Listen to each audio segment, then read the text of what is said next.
1, 2, 3, start. In the present case, the respondents in the writ petition had raised a specific plea of delay as a bar to grant relief to the petitioners.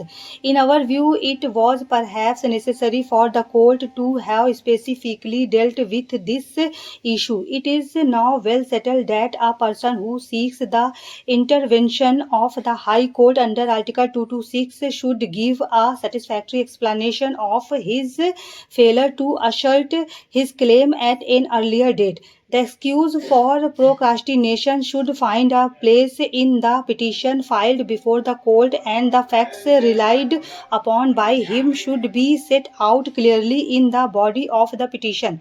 An excuse that he was agitating his claims before authorities by making repeated representations would not be satisfactory explanation for condoning the reordinate delay in approaching the court. If a litigant runs after a remedy not provided in the statute, it cannot be a satisfactory explanation for condoning the delay in approaching the court.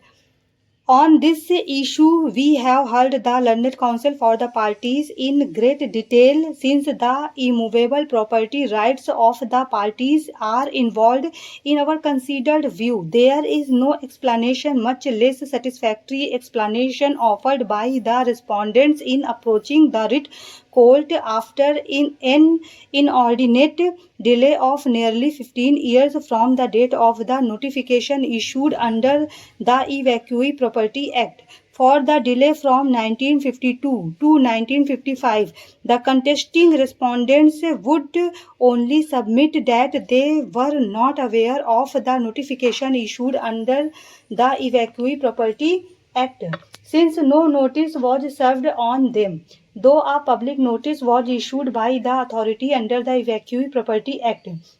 While explaining the delay of nearly 11 years from 1955 to 1966, they contend that they were in possession of the property and they were making representations before the authorities under the Evacuee Property Act for redressal of their grievance.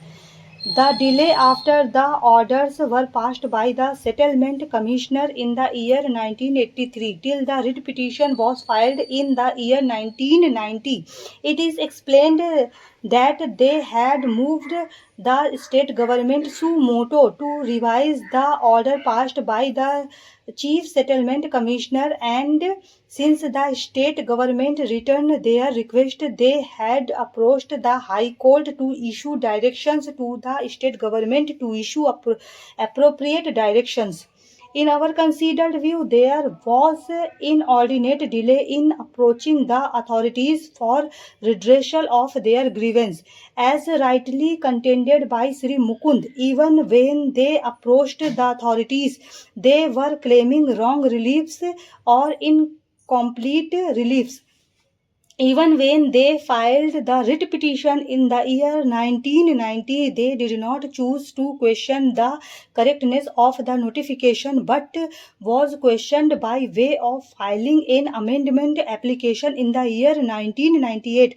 There is some merit in the submission made by learned counsel for the contesting respondents that the petitioner had not even offered any satisfactory explanation in approaching the court nearly after 3 decades from the date of notification issued under the Evacuee Property Act. Stop.